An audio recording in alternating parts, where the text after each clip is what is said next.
Anda pasti sudah kenal, tapi sebaiknya saya bilang, sebelah saya ini Pak Sofyan Jalil, mantan Menteri Kominfo, dan tim perunding Indonesia, termasuk tim perunding di Helsinki. Ya. Hari ini, dan orang Aceh.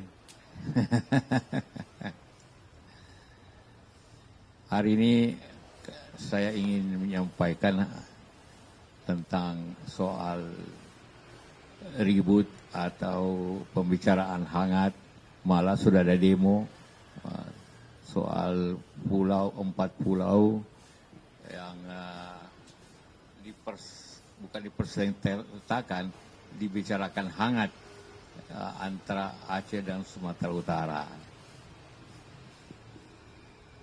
Karena banyak yang bertanya, membicarakan tentang pembicaraan atau MOU di Helsinki. Nah, karena itu saya bawa MOU-nya. Nah, mengenai perbatasan itu,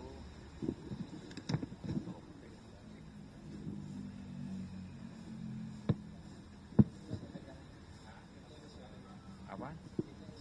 Nah. Ada di pasal 114. Mungkin bab 1 ayat 1 titik 4 yang berbunyi, perbatasan Aceh merujuk pada perbatasan 1 Juli tahun 1956. Jadi pembicaraan atau kesepakatan Helsinki itu merujuk ke situ. Nah, apa itu tahun 56? Di tahun 56 ada undang-undang tentang Aceh dan Sumatera Utara oleh Presiden Soekarno, yang intinya adalah memisah dulu Aceh itu bagian daripada Sumatera Utara, hanya residen. Kemudian Presiden, karena kemudian ada pemberontakan di sana, DITI, waktu Dodber, maka Aceh berdiri sendiri sebagai provinsi dengan otonomi khusus. Jadi pemerdirian itu dengan kabupaten-kabupaten yang ada. Itu intinya. Jadi dasarnya, orang tanya, apa dasar undang-undang dasarnya?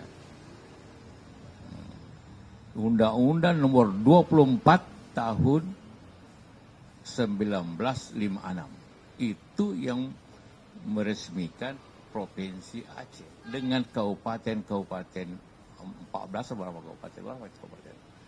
Nah, itu. Jadi formal. Nah, dalam sejarahnya Aceh itu, ya kita mulai ke masalahnya. Pulau 4 itu, pulau ada namanya sekarang. Apa? Ini.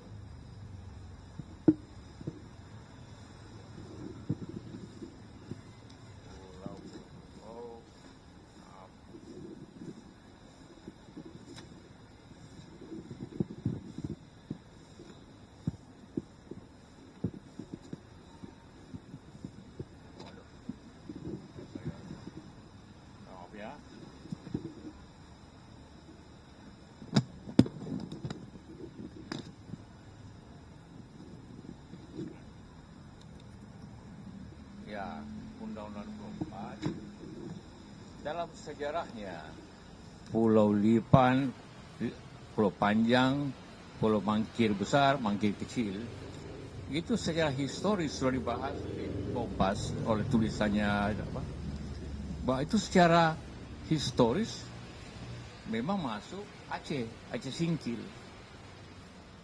Bahwa letaknya dekat Sumatera Utara itu biasa. Contohnya di Sulawesi Selatan ada pulau yang dekat NTT, tapi tetap Sulawesi Selatan, walaupun dekatnya ke NTT. Itu biasa. Nah, jadi tadi kemarin juga saya berdiskusi dengan Pak Menteri Mendagri Pak Tito mengenai hal ini. Wah, tentu karena ini dirikan dengan undang-undang, tidak mungkin itu tentu tidak bisa dibatalkan atau dipindahkan dengan Kepmen. Karena undang-undang lebih tinggi daripada Kepmen. Kalau mau merubah itu undang-undang juga. Hanya karena analisa perbatasan. Selama ini orang sana pulau itu bayar pajaknya ke Singkil. Nanti ada temannya akan bawakan bukti pajak dia ke Singkil. Jadi baik dari sisi bahwa maksud baik Pak Tito kita juga hargai karena ingin pemerintah itu efisien yang dekat, yang pemerintahan dekat. Tapi secara historis ini memang pulau itu bagian dari Aceh dan itu dibentuk berdasarkan undang-undang. Walaupun di undang-undang tentu tidak sebut tentang pulau itu. Kemudian bagaimana perundingan di Helsinki? Ini adalah kesepakatan bersama antara pemerintah dan GAM. Dua-dua mau sepakat membicarakannya. Apa kepentingan Pak Aceh? Ingin agar jangan ada katakanlah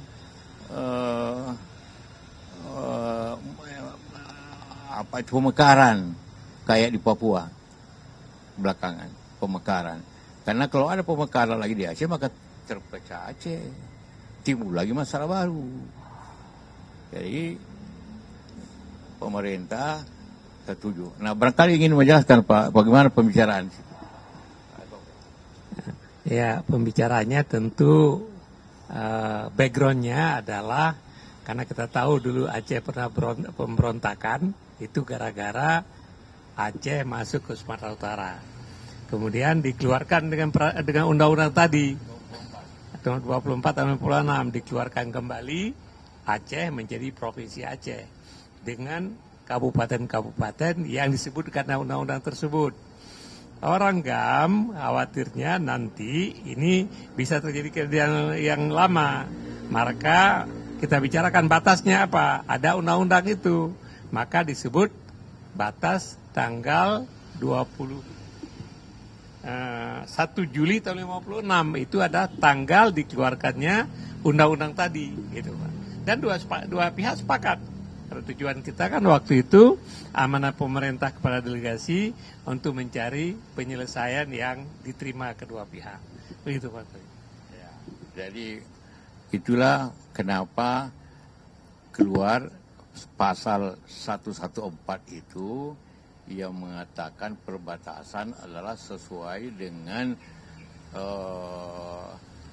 ketentuan tahun 1956. Ketentuan itu undang-undang.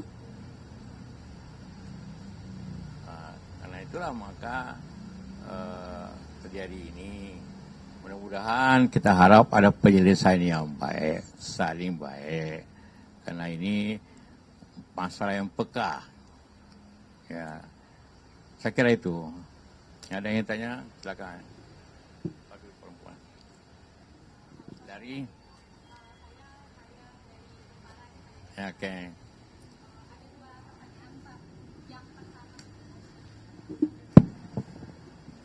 Ya Pak, saya Haya dari Kuparan. Ada 2 pertanyaan Pak. Yang pertama itu kan tadi Bapak juga sudah menyinggung soal isi dari MOU Helsinki yang menyatakan bahwa batas-batasnya itu merujuk pada tahun 56. Nah, tapi kemarin Kemendagri itu menyatakan bahwa dalam perjanjian perbatasan wilayah ini juga merujuk pada perjanjian antara Gubernur Aceh dan juga Gubernur Sumatera Utara pada tahun 92. Di mana dalam perjanjian itu katanya hanya batas darat saja yang diatur gitu. Nah, apakah dalam aturan tahun 56 ini sebenarnya juga diatur batas lautnya begitu. Nah, lalu pertanyaan yang kedua adalah kemarin bagaimana tanggapan Pak JK dari usulan dari Gubernur Sumatera Utara saat ini, yaitu Mas Bobi, yang mengusulkan kalau misalnya di pulau-pulau ini ada sumber daya alam termasuk minyak dan gas untuk dikelola bersama antara Sumatera Utara dan Aceh. Terima kasih, Pak. Iya, karena ini dasarnya undang-undang, tentu yang mudah di darat. Di pulau, ya namanya penjara pulau itu masuk. Dan sejak dulu dikelola oleh Aceh, orang bayar pajak ke Singkil. Ya, tentang apa tadi? Oh, setahu saya tidak ada pulau atau daerah yang dikelola bersama. Tidak ada siapa jadi bupati. Masa dua bupatinya? Nah, masa dua bayar pajaknya kemana?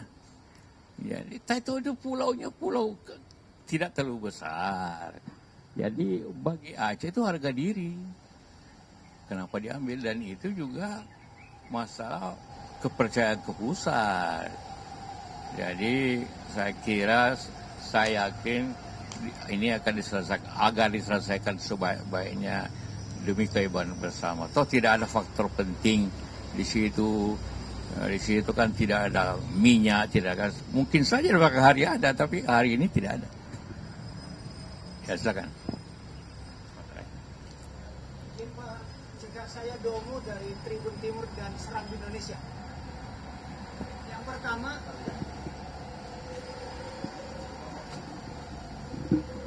selamat sore Pak JK. Saya Domo dari Tribun Timur dan Serambi Indonesia di Aceh. Yang pertama, tanggal 4 Juni kemarin, Gubernur Sumatera Utara menjumpai Gubernur Aceh, Pak Muzakir Manaf. Reaksi yang tampak di media, Pak Muzakir segera meninggalkan Pak Bobi. Sebagai orang yang dekat dengan masyarakat Aceh, apakah Pak JK menangkap pesan dari sini, apa sudah mengetahui pesan dari pertemuan itu? Yang kedua, apakah benar ada perebutan kekayaan alam di dua pulau ini antara Sumatera Utara dengan Aceh? Ke Pak Sofian, apakah ini akan berdampak memungkinkan misalnya timbul lagi pemberontakan tanda kutip di Aceh atau penolakan?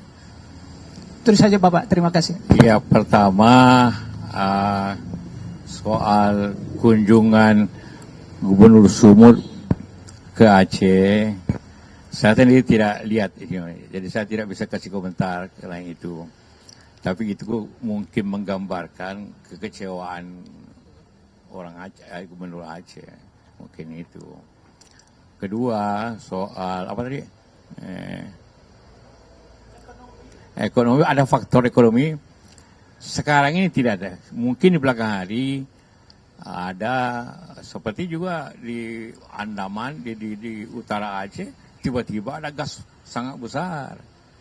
Siapa tahu ada. Kita tidak tahu, sekarang ini belum ada. Tapi bisa saja ada kemudian, itu nanti. Gitu kan. Ya, silakan.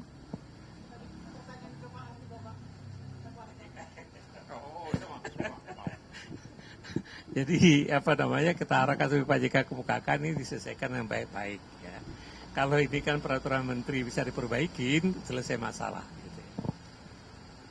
Ya, sekali lagi ini Kepmen tidak bisa merubah undang-undang, ya kan? Walaupun undang-undangnya tidak menyebut pulau itu, tapi historically, iya. Menegaskan sedikit saya Pak. Tadi kan disebutkan kalau misalnya ketika perjanjian Helsinki sudah ditegaskan mengenai batas wilayah gitu. Namun belakangan juga muncul perdebatan katanya peta yang tahun 56 itu sulit untuk dibuktikan gitu kebenarannya dan karena minimnya data-data. Nah, apakah ketika karena kan Pak Sofian juga ikut terlibat dalam penyusunan gitu Pak. Apakah memang saat itu ketika perjanjian itu disusun acuannya itu memang sudah lengkap gitu Pak terkait data batas wilayah ini Pak, termasuk juga 4 pulau yang saat ini dalam tanda petik bersengketa gitu Pak. Terima kasih. Saya jelaskan, dalam MOU tidak ada kata peta, tidak ada. Saya ulangi lagi, perbatasan Aceh menunjuk kepada perbatasan 1 Juli tahun 2006. Jadi yang berbatas kabupaten ini Aceh, yang ini tidak sama sekali tidak menyebut peta, hanya perbatasan. Ya sama saja kalau di Jakarta ini mana Tangerang, itu kan orang tahu semua jalan ini Tangerang, ini tidak, atau ini Bekasi yang mana. Ya, seperti itulah bahwa batasannya adalah kabupaten itu dan itu disebut di undang-undang itu. Ya. Izin Pak, saya Nata Arman dari Yanyus TV. Pak, mungkin apakah ada kaitannya dengan isu 4 pulau tersebut memiliki kekayaan migas sehingga baru saat ini diakuisisi oleh Provinsi Sumatera Utara, dan apakah akan adanya dampak dari perubahan dana APBD dari kedua daerah tersebut? Saya kira di sini kita tidak bisa berbicara dana.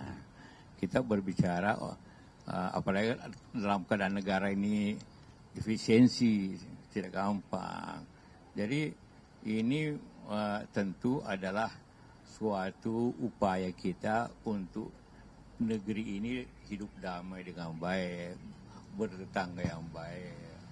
Karena kalau seperti Anda punya rumah, tiba-tiba ada yang mengklaim pagarnya, pagarnya tentu marah kan? Ya, atau apa? Jadi gitulah sebenarnya. Jadi mudah-mudahan saya yakin pemerintah bisa menyelesaikan dengan baik.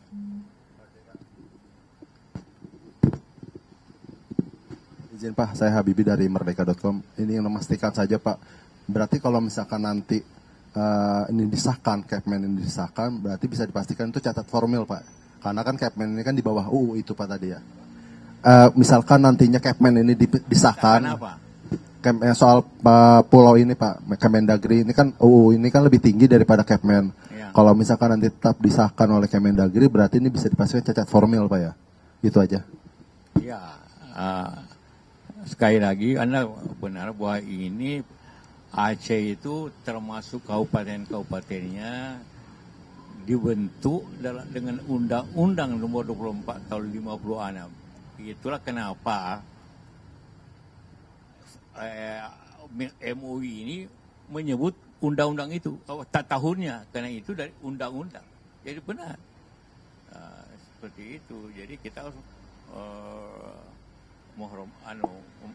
memahami akan struktur undang-undang. Ya. Bagi cukup. Ya. Baik. Terima kasih semuanya.